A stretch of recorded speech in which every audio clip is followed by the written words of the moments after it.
Hello दोस्तों, तो कैसे हो आप सभी लोग। एक बार फिर मैं आप सभी का अपने YouTube channel all in one classes में हार्दिक अभिनंदन करता हूं। आशा है कि आप सभी लोग जो है हमारे एग्जाम ओरिएंटेड बैच दिसंबर 2025 का बहुत ही ज़्यादा बेनिफिट ले रहे होंगे। और मैं उम्मीद करता हूं कि आप सभी लोग स्वस्थ होंगे, बढ़िया होंगे और अपनी पढ़ाई जोरों शोरों से हमारे साथ कर रहे होंगे। जैसे कि हमने अपना एग्जाम ओरिएंटेड बैच दिसंबर 2025 को लॉन्च कर रखा है और इसी सीरीज में हमारा अगला जो सब्जेक्ट होने वाला है वो होने वाला बैगला 135, जिसका चैप्टर मतलब बुक्स का नाम क्या है, लैंग्वेज थ्रू लिटरेचर। ठीक है बच्चों, इसमें हम क्या करने वाले सर, सेम उसी तरीके से वन शॉट यानी एक ही शॉट में हम पूरा important question with important theory के साथ जो है हम करने वाले, जो कि प्रीवियस कुछ एग्जाम में पूछे जा रहे हैं कंटिन्यूसली। तो सर आप ये बता सकते हैं कि हमारे जो ये इंग्लिश लिटरेचर है इसमें कौन कौन से ब्लॉक है। हाँ जी बच्चों, तो इसमें हम क्या पढ़ेंगे। सबसे पहले चीज़ हम पढ़ेंगे ग्रीटिंग्स एंड गुड बाय क्या होते हैं, यानी कैसे दिए जाते हैं। द वर्ल्ड अराउंड अस यानी हमारे चारों तरफ का जो संसार है वो कैसा है। मीडिया क्या रोल इसमें निभा रही है। एंटरटेनमेंट क्या होता है। और बर्निंग इशू क्या है, यानी ऐसे इशू जो कि क्या है पूरे ग्लोबल लेवल, पूरे के वर्ल्ड लेवल पे जो कि जरूरी होते हैं। कुछ ऐसे मुद्दे जैसे एजुकेशन, राइट टू एजुकेशन होना, डिस्क्रिमिनेशन, कलर बायसनेस होना, ये सारे बर्निंग इशू है। तो बिना कुछ टाइम वेस्ट किए हुए हम क्या करते हैं, अपने सीरीज में आगे बढ़ते हैं।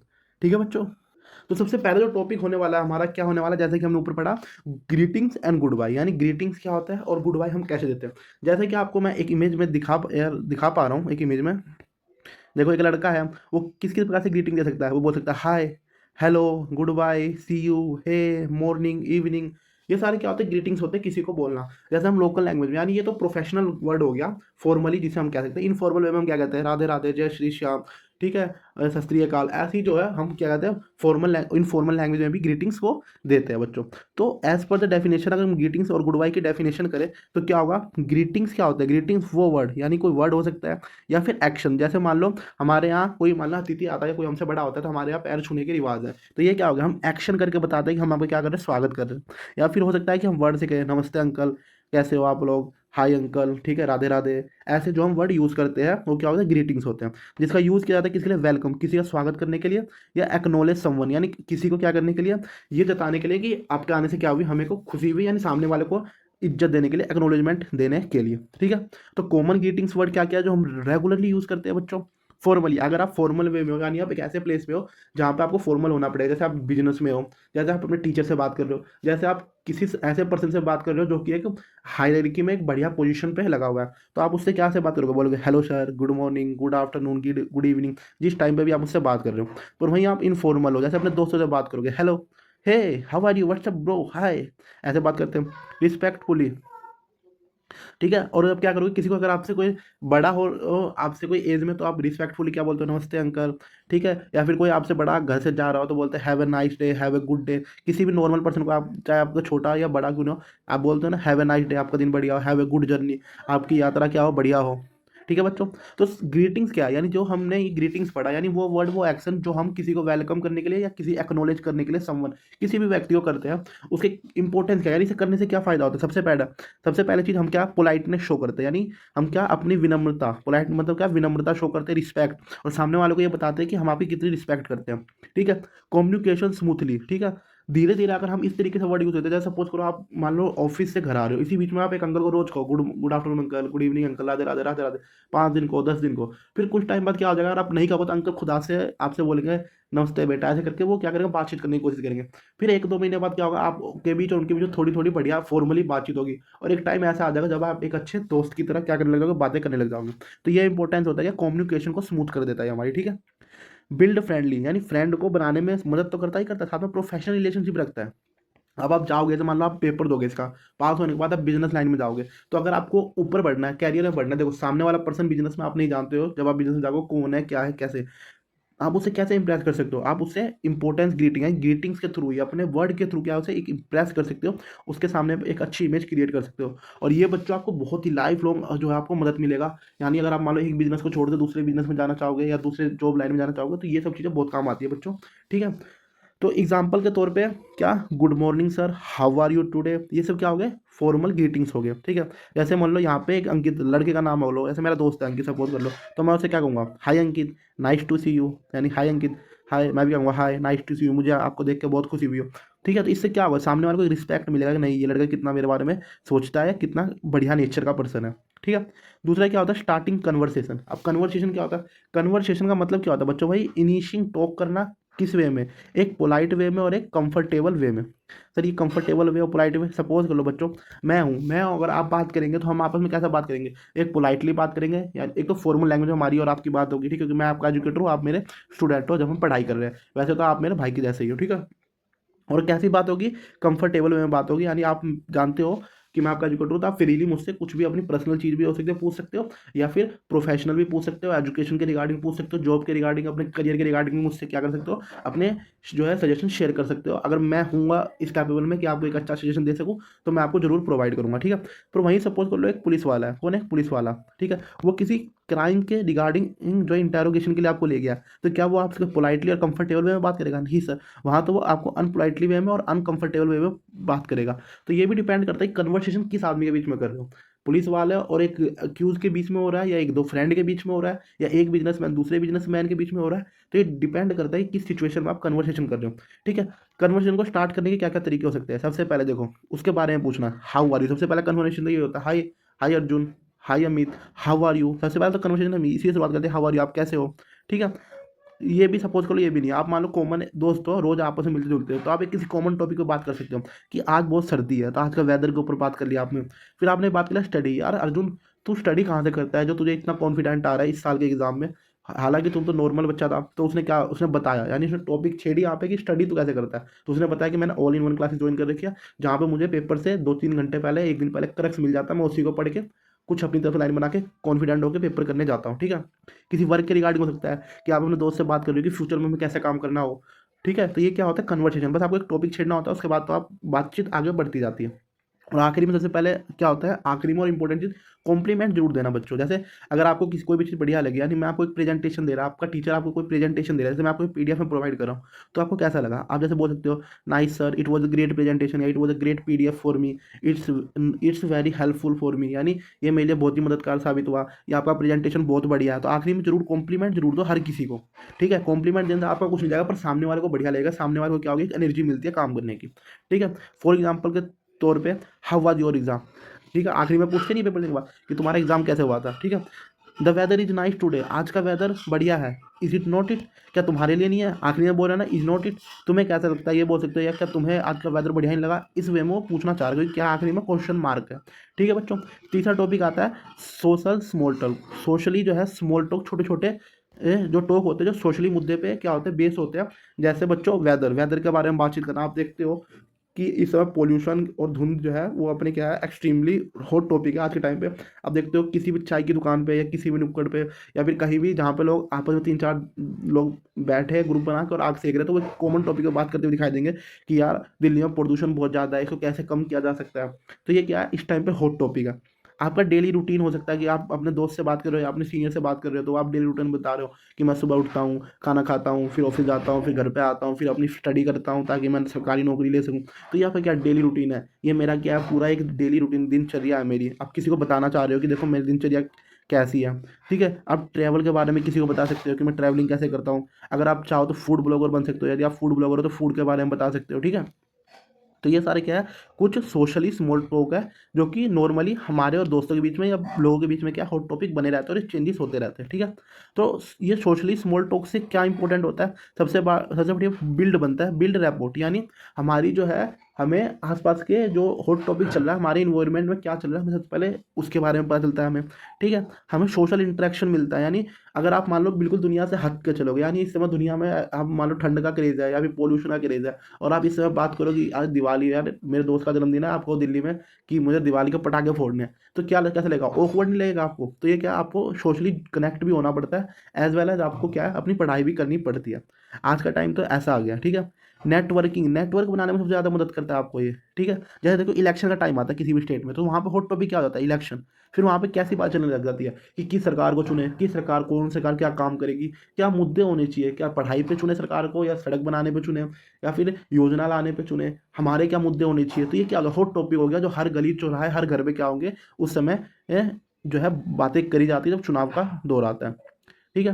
जैसे अगर एग्जांपल लूँ मैं स्मॉल टॉपिक का, तो सबसे पहला क्या, डिड यू मैच यस्टरडे, यानी जैसे मान लो कल इंडिया पाकिस्तान का मैच होगा, सपोज करो, तो मैं था, क्या था, तो मैं कल अगर पूछूं क्या तुमने कल का मैच देखा इंडिया पाकिस्तान का, ठीक है। आपको तो पता है इंडिया वर्सेस पाकिस्तान मैच होना चाहिए, वो तो अपने आप में हॉट टॉपिक हो जाता है, उसके बगैर तो कुछ होता ही नहीं, मतलब, ठीक है। या फिर आपको किसी प्लेस का खाना बढ़िया लगाओ तो आप कहते नहीं हो this place has a great food. ठीक है बच्चों, तो ये सारी क्या है, सोशल टॉक है कुछ।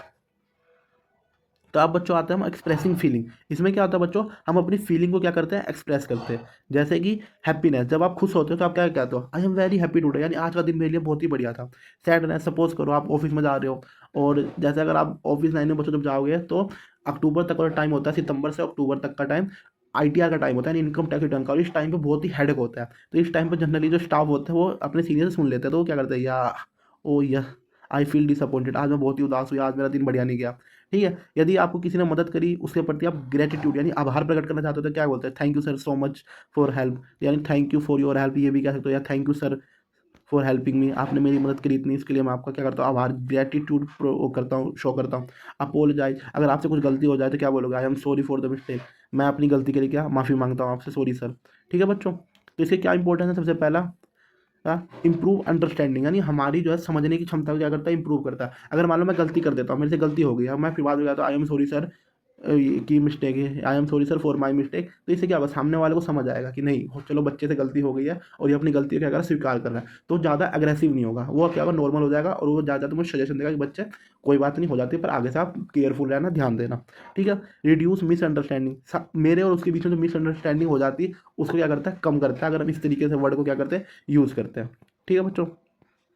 फिर क्या आता है इसमें, बॉडी लैंग्वेज भी आपका, बॉडी लैंग्वेज सबसे ज़्यादा क्या है, कम्युनिकेशन का वे होता है, यानी सबसे ज़्यादा जो यूज़ किया जाता है कम्युनिकेशन को क्या होता है, हमारा बॉडी लैंग्वेज, हमारा गेस्चर क्या है, पोस्चर क्या है, फेशियल एक्सप्रेशन क्या है। सर आपने क्या क्या बोल दिया, हमें तो कुछ समझ नहीं आया, मैं आपको ये चीज़ बताता हूँ नीचे बच्चों।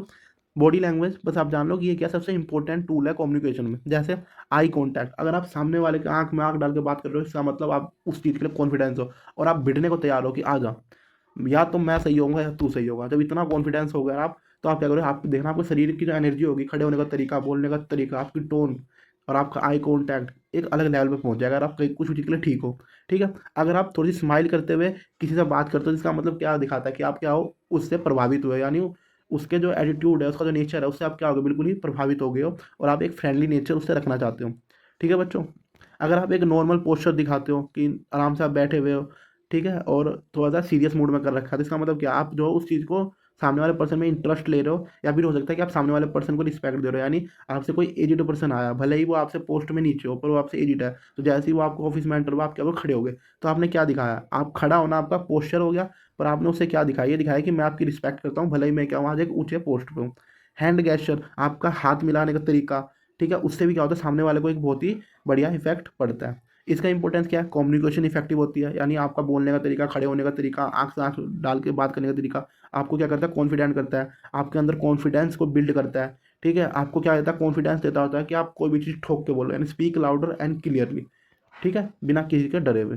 ठीक है बच्चों, तो ये हमारा पहला यहाँ ब्लॉग खत्म हो गया, जो किसके बारे में बात कर रहा था, ग्रीटिंग्स एंड गुड बाय। इसी सीरीज में हमारा दूसरा ब्लॉग आता है द वर्ल्ड अराउंड अस, यानी हमारे चारों तरफ के संसार कैसा है बच्चों, तो इसके बारे में भी हम पढ़ लेते हैं। इसमें बताओ हमें क्या इससे उम्मीद कर रहा है, इसमें ये उम्मीद करता है हमें, जो टॉपिक है, हमसे क्या उम्मीद करते हैं, हमसे उम्मीद करता है कि आप बताओ, डिस्क्राइबिंग करो आपकी डेली इवेंट, यानी हमारी डेली इवेंट्स क्या है। डेली इवेंट्स के मतलब है कि हम डे टू डे एक्टिविटी क्या करते हैं, जैसे स्टडी करना, वर्किंग करना, ट्रैवलिंग करना, शॉपिंग करना, हर आदमी की अपनी डेली रूटीन हो सकती है, तो उसके बारे में ये जो है टॉपिक फोकस करता है। ये बोलता है, जैसे मान लो क्वेश्चन पूछेगा, how to describe your daily event, यानी आप अपने डेली इवेंट को डिस्क्राइब करो, तो आप कैसे करोगे, सबसे पहले आप अपने सिंपल वर्ड यूज़ करोगे, ये नहीं कि आप एक बिल्कुल ही प्रोफिशिएंट इंग्लिश, प्रोफेशनल वाली इंग्लिश जो होती है ना, जो बड़े बड़े लोग बोलते हैं, या फिर ये जो एक हाई कमीशन लोग, यानी एक बड़े लेवल के पे जो लोग बैठे होते हैं, उस तरीके की इंग्लिश लिखने की जरूरत नहीं है। आप सिंपल ही लिख सकते हो, today I woke up early in the morning, then I go to ready for the office, then I go to office by bus, मतलब सिंपल सिंपल वर्ड लिखना, क्लियर सेंटेंस में लिखना। मेंशन करना टाइम एंड प्लेस, यानी time और place को जरूर mention करना अपने डेली इवेंट में,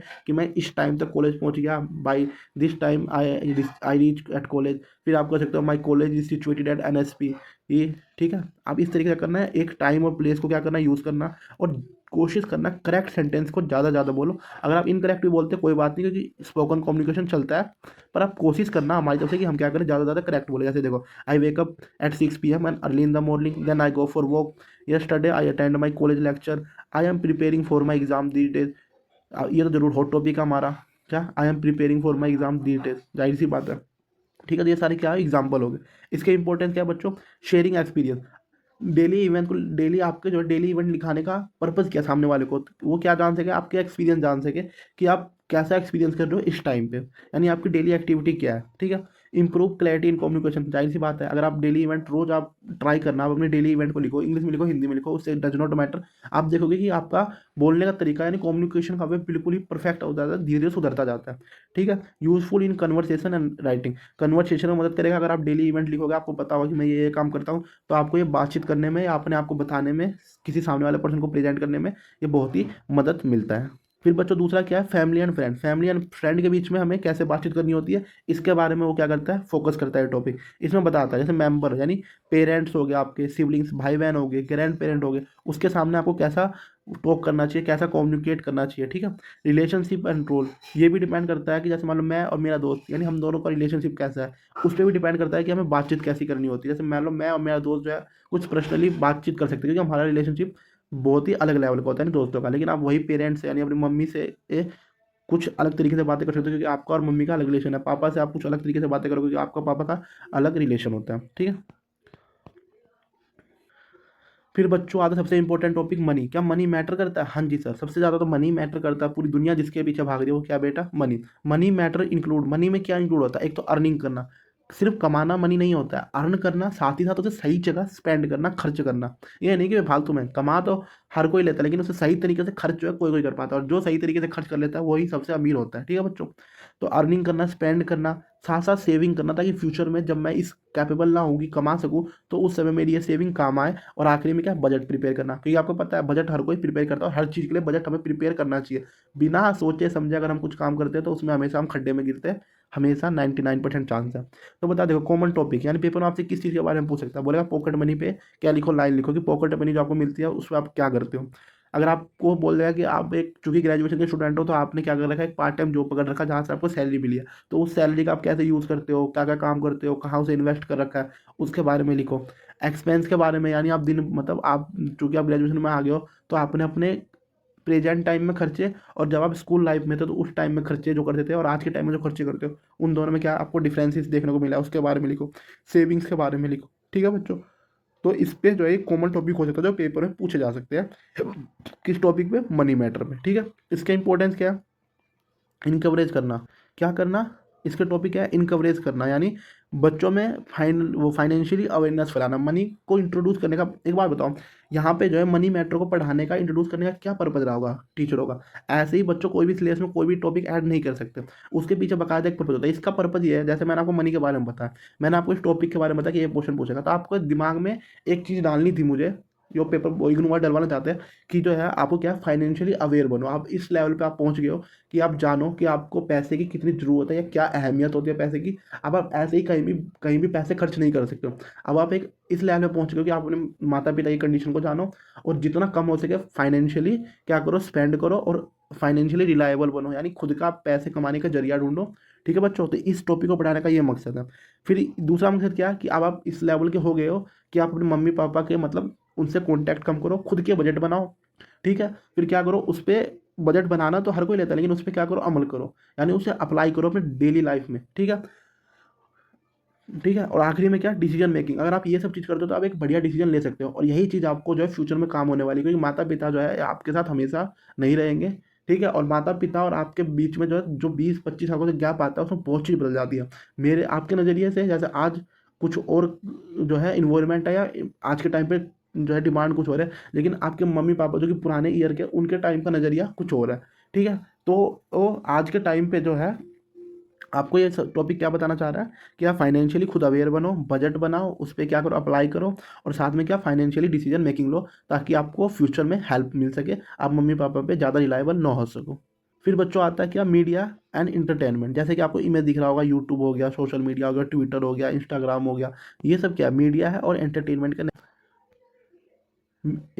हेलो बच्चों, तो आप हमारा जो तीसरा टॉपिक क्या है, तीसरा टॉपिक है बच्चों हमारा इन मीडिया एंड एंटरटेनमेंट, यानी मीडिया और एंटरटेनमेंट कैसे हमारी हेल्प कर रही है। जैसा कि आपको पता है कि आज का टाइम इतना एडवांस हो गया, यानी हमारी मीडिया इतनी एडवांस हो गई कि इन्फॉर्मेशन चंद सेकंड लगता है, कहीं से कहीं डिलीवर हो जाता है, यानी ऑल ओवर इंडिया जो है आज इन्फॉर्मेशन को पहुंचने में बिल्कुल ही कम सेकंड या कि ना के बराबर ही टाइम लगता है। और इसने क्या करा, इसने लोगों के बीच में अवेयरनेस फैलाई है, ठीक है बच्चों। जैसे और करप्शन को सबसे ज़्यादा कम करने में भी बहुत हेल्प करा सोशल मीडिया में। आजकल देख लो, अगर कोई भी सरकारी अधिकारी करप्शन मांगता था, क्या करते हो, तुरंत वीडियो बनाते हो, सोशल मीडिया पर अपलोड कर देते हो, और एक बार अगर वो वीडियो वायरल हो गया, ना भी हुई वायरल, तो आपके पास एक एविडेंस आ जाता है, और जो है वो उस पर आप एक कानूनी कार्रवाई यानी कर सकते हो बढ़िया तरीके से। तो मीडिया क्या है बच्चों, मीडिया मीडिया क्या है, एक प्लेटफॉर्म है जिसका यूज़ क्या किस लिए किया जाता है, इन्फॉर्मेशन हो गया, न्यूज़ हो गया, कोई भी एंटरटेनमेंट की खबर होगी, जैसे आज गोलमाल फिल्म रिलीज हुई है, या आज बाहुबली फिल्म रिलीज हुई है, ऐसी कोई भी एंटरटेनमेंट की चीज़ होगी, उसको क्या करना, लोगों तक पहुंचाना, यानी इन्फॉर्मेशन जो है लोगों तक पहुंचाना। कितने प्रकार की मीडिया होती है बच्चों, एक होती है प्रिंट मीडिया, जैसे न्यूज़पेपर के थ्रू, जैसे बड़े बुजुर्ग लोग हैं, वो क्या है, जो अभी भी टेक्नोलॉजी को अडॉप्ट नहीं कर पा रहे, तो वो वही रेडियो के थ्रू जो है क्या होता है, समाचार को सुनना भी पसंद करते हैं, या फिर न्यूज़पेपर पढ़ना पसंद करते हैं। तो इस तरीके से भी क्या है, हम जो है न्यूज़ इन्फॉर्मेशन को क्या कर सकते हैं, स्प्रेड कर सकते हैं, फैला सकते हैं। दूसरा है इलेक्ट्रॉनिक मीडिया, इसका यूज़ तो क्या ही बता, दिन रात ही अब तो यही चल रहा है, टेलीविज़न पे क्या करना, न्यूज़ को फैलाना, रेडियो के थ्रू जैसे हमारे पीएम मोदी जो है हमारे प्रधानमंत्री नरेंद्र मोदी, ये हर संडे जो अपना मन की बात को कार्यक्रम करते हैं, जिसमें वो क्या करते हैं, यह बहुत सारे जो लोगों की सूचनाएं है, हालांकि वो सूचना नहीं कह सकते, बस वो क्या कहते हैं, जो उन्होंने फील करा है, या फिर कोई वो इन्फॉर्मेशन आम जनता को देना चाहते हैं, तो क्या करते हैं, हम रेडियो के थ्रू देना पसंद करते हैं। और डिजिटली मीडिया से देख लो, सोशल मीडिया हो गया, यूट्यूब हो गया, इंस्टाग्राम हो गया, कोई वेबसाइट होगी, कोई ऑनलाइन न्यूज़ चैनल हो गया, ठीक है, ये सारे क्या करते हैं, हेल्प करते हैं इन्फॉर्मेशन को स्प्रेड करने में। ऐसे ही बच्चों रोल ऑफ मीडिया, अगर कोई पूछे मीडिया का रोल क्या है, इन्फॉर्मेशन को फैलाना, पीपल को एजुकेट करना, सोसाइटी को एंटरटेन करना, एज वेल एज अवेयर करना, ठीक है। जैसे मान लो कोरोना का टाइम आया, तो कैसे लोगों को पता चला कि आपको मास्क लगाना है, घर से बाहर नहीं निकलना है, सैनिटाइज करना है, घर घर जाकर तो किसी ने बताया नहीं, ये सब किस तरीके से पता लगा, हमें सोशल मीडिया के थ्रू, न्यूज़पेपर के थ्रू, न्यूज़ के थ्रू हमें पता लगा कि ये सोशल वो कोरोना नाम की महामारी फैल चुकी है, ये प्रिकॉशंस रखना है, हमें घर से बाहर नहीं जाना, 2 गज दूरी, कोरोना से दूरी, ऐसे ऐसे कैंपेन चलाए गए, ठीक है। तो बच्चों ऐसे एग्जाम्पल देख लो, न्यूज़पेपर में डेली न्यूज़ देना, सोशल मीडिया कनेक्ट करता है ग्लोबली लोगों को, ठीक है बच्चों। ठीक है बच्चों, तो अब हम चलते हैं अपने आखिरी टॉपिक की तरफ, जो कि क्या बताता है, बर्निंग इशू, यानी एक ऐसा इशू जो कि क्या बर्निंग है, यानी बहुत ही इंपॉर्टेंट है और कॉमन है, यूनिवर्सल ही है, जैसे सोशल इंजस्टिस। यानी अब बताओ, किसी भी देश में, चाहे इंडिया ही क्यों नहीं हो, इंडिया हो, Pakistan, Myanmar, America, China, New York, Australia, किसी भी देश में सोशल इंजस्टिस होना चाहिए, नहीं सर। तो ये क्या सा टॉपिक हो गया, एक सबसे इंपॉर्टेंट टॉपिक हो गया, एजुकेशन। आप ये चाहोगे किसी देश के बच्चों को एजुकेशन नहीं मिले, नहीं, ये भी क्या एक हॉट टॉपिक हो गया, एम्प्लॉयमेंट, ये भी क्या है, हॉट टॉपिक हो गया, बर्निंग इशू। ये ऐसे इशू है जो देश का सबसे महत्वपूर्ण या दुखती रग है, किसी भी देश की दुखती रग होती है, एम्प्लॉयमेंट, वहाँ की एजुकेशन, वहाँ का हेल्थ सिस्टम, वहाँ का आसपास का इन्वायरमेंट कैसा है, यानी जैसे पोल्यूशन, पोल्यूटेड सिटी है, या फिर पोल्यूटेड वहाँ का वाटर है, ये सब क्या है, एक बर्निंग इशू होता है किसी भी देश का, और हर देश का अपना बर्निंग इशू होता है। जैसे सबसे पहले बर्निंग इशू सोशल इंजस्टिस हो सकता है, यानी पेपर में आपसे पूछेगा कि सोशल इंजस्टिस, ये नहीं पूछेगा सोशल इंजस्टिस को समझाइए, बस ये पूछेगा कि आप एक सोशल इंजस्टिस टॉपिक पे कोई भी उठा लो, उस पर आपको क्या लिखना है, अपने जो है आप क्या सोचते हो उसके बारे में, अपने बारे में लिखना है।